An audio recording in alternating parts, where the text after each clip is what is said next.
এই মুহূর্তে আমার পাশে দাঁড়ানোর মতো কেউ নাই, আমি ছাড়া আরেক আল্লাহ ছাড়া। কেন বাবা মা? ভাইয়া বাবা মা আছে, কিন্তু সত্যি বলতে অনেক ফ্যামিলিতে আছে যে অনেক সময় অনেক মেয়েরা তার বাবা মারও বোঝা হয়ে দাঁড়ায়, আর সমাজে তো মেয়েদের দোষ বেশি। তো সেই বিশেষ করে আমি একা থাকি, একাই চলি, মানে আমার জীবনের সিদ্ধান্ত, আমার লাইফের সিদ্ধান্ত আমি একাই নিই। তাই আপু, আসসালামু আলাইকুম। ওয়ালাইকুম সালাম ভাইয়া। আপু কেমন আছেন?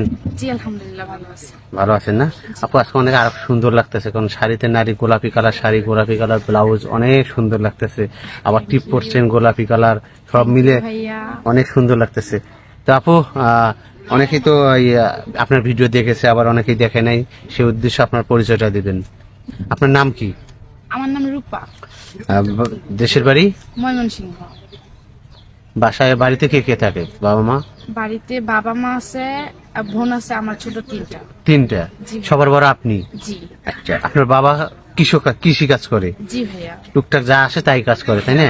তো আপনি মূলত এখন কি করতেছেন? ভাইয়া আমি এখন মূলত ঢাকা আসছি, 10-12 দিন হয়েছে। তো আমার জীবনের গল্পটা আসলে বিশাল বড়, জানি শুনলে আপনাদের খারাপ লাগবে। বলেন একটু শুনি। আমি ঢাকা আসছি 10-12 দিনের মতো হয়েছে। আমি যে কোনো একটা কাজ খুঁজতেছি, চাকরি হোক আর যে কোনো একটা কাজ হোক বা বাসাবাড়ির কাজ হোক, আমার নিজের হালটা নিজেরই ধরতে হবে। কারণ এখন আমার সবাই আছে, কিন্তু এই মুহূর্তে আমার পাশে দাঁড়ানোর মতো কেউ নাই, আমি ছাড়া আরেক আল্লাহ ছাড়া। কেন বাবা মা? ভাইয়া বাবা মা আছে, কিন্তু সত্যি বলতে অনেক ফ্যামিলিতে আছে যে অনেক সময় অনেক মেয়েরা তার বাবা মারও বোঝা হয়ে দাঁড়ায়, আর সমাজে তো মেয়েদের দোষ বেশি। তো সেই ক্ষেত্রে আমি আমার বাড়ি থেকে চলে আসছি।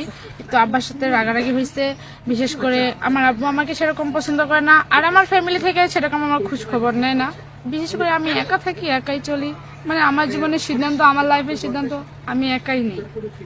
তাই? জি ভাই। আচ্ছা, আপনার এই যে ঢাকাতে আসছেন, আপনার বাবা মা কি জানে যে আপনি ঢাকায় আসছেন? বা জি ভাইয়া, হ্যাঁ, আমার বাবা মা জানে আমি ঢাকা আসছি, কিন্তু আমি কোথায় থাকছি, কি খাচ্ছি, কেমন করে চলতেছি, কোথায় আছি, সেই খবর নেওয়ার তাদের সময় নেই ভাইয়া। বাবা মা খোঁজ খবর নেয় না না যে ভাইয়া। আপনি যে আসলে ঢাকায় আছেন, কোথায় থাকছেন, কোথায় খাচ্ছেন, বা কোথায় কি করতেছেন, কোনো কিছু আপনার খোঁজ খবর নেয় না? না ভাইয়া, আমার খোঁজ খবর নেওয়ার মতো আমার ফ্যামিলির সময়ই নেই আমার জন্য। তাই? সুপ্রিয় দর্শক, আপনারা আসলে রূপা আপুর জীবনের গল্প শুনছেন। রূপা কাউকে যদি আপনার পছন্দ হয়ে থাকে বা আপনাকে যদি পছন্দ করে, আপনি যদি বিয়ে তাকে করেন, আপনার ফ্যামিলি কি আপনাকে মেনে নেবে? ভাইয়া আমার বিয়ে সম্পর্কে বা আমার জীবনের সম্পর্কে আমার ফ্যামিলিরা কোনো কিছু জানে না বা জানার চেষ্টাও করে না। চেষ্টা করে না? না ভাইয়া। আপনি যে বড় হয়েছেন বা বিয়ে দিতে হবে এইরকম আপনার ফ্যামিলি থেকে কিছু বলে কি আপনাকে? না ভাইয়া, আমার আব্বু আম্মু কিছু বলে না, কিন্তু তাদের কথায়, তাদের ব্যবহারে, আমি তো তাদের সন্তান, তাদেরকে একটু হলেও চিনি, তাদের কথায় ব্যবহারে বোঝা যায় আমি যেন তাদের কাছে ভারীতে আর না যাই। আমি আমার মতো থাকি, চলি, যাই করি, আমি তাদের থেকে সবসময় দূরে থাকি, আলাদা থাকি। সবসময় আলাদা থাকে না? আচ্ছা, আর যে তিনটে বোন বলছিলেন, তাদের সঙ্গে কি একই ব্যবহার করে নাকি শুধু আপনার ক্ষেত্রে? ভাইয়া তাদের সাথে সেরকম খারাপ ব্যবহার করে না, আর তিনটা বোনই আমার পড়াশোনা করতেছে। বিশেষ করে আমি সেরকম পড়াশোনা করতে পারি নাই, 8 পর্যন্ত পড়াশোনা করছি। আমি অনেক কষ্ট করে, আমার জীবনটা অনেক কষ্ট করে এ পর্যন্ত নিয়ে আসছি। আমি আমার নিজে চাকরি করছি, করে 2000, 1000, 3000 এরকম করে টাকা জমায় আমি 8 পর্যন্ত পড়াশোনা করছি। 8-এর পরীক্ষা দিছি, পরীক্ষা দেওয়ার পর আমি আর স্কুলে যেতে পারি নাই, তো আমি ঢাকা চলে আসছি আব্বুর সাথে কথা বলে রাগারাগি করে। তো আপনার স্বপ্ন ছিল আপনি লেখাপড়া করতেন, যদি ওই রকম সামর্থ্য থাকতো বা আপনার ফ্যামিলিতে ওই রকম কেউ থাকতো, তা আপনার ইচ্ছা ছিল আপনি লেখাপড়া করবেন, জি তাই না? ভাইয়া, আমার ইচ্ছা ছিল আমি লেখাপড়া করে নিজের পায়ে দাঁড়াবো, মানুষের মতো মানুষ হবো, বিশেষ করে বাবা মার পাশে দাঁড়াবো। যেহেতু আমি ফ্যামিলি সবার বড়, আমি আমার বাবার পাশে মানে সংসারে হালটা ধরার চেষ্টা করছিলাম। যেহেতু তারা আমাকে বুঝে না, দেখে না, সেই ক্ষেত্রে আর কি বলবো। এই জন্য আপনি এখন নিজের পায়ে এখন নিজে চলে আসছেন, যে দেখি নিজের পায়ে আমি দাঁড়াবো, সে চাকরি হোক বা মানুষের বাসায় কাজকর্ম করেই হোক, আপনি নিজের পায়ে নিজে রোজগার করবেন, যে জি নিজের ভাইয়া। হাতে। জি ভাইয়া, বিয়ে, মৃত্যু, জন্ম তিনটা আল্লাহর হাতে, যদি লেখা থাকে তাহলে হবে।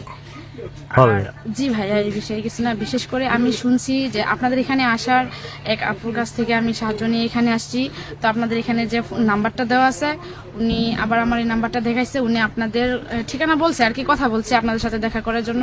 তো তার নাকি এইভাবে আপনারা সাহায্য করছেন, বিয়ে হয়েছে, সে এখন আল্লাহর রহমতে ইনশাল্লাহ অনেক সুখে আছে, ভালো আছে। আমাকে বললো যে রূপা তুই ভাইয়ার সাথে যোগাযোগ কর, এমন তোরও জীবনটা এরকম মানে বদলে যেতে পারে। তো আমি অনেক কষ্ট করে আপনাদের সাথে যোগাযোগ করার জন্য এ পর্যন্ত আসছি। সবাই ভালো থাকবেন, সুস্থ থাকবেন। এই পর্যন্ত বিদায়। আল্লাহ হাফেজ। আসসালামু আলাইকুম।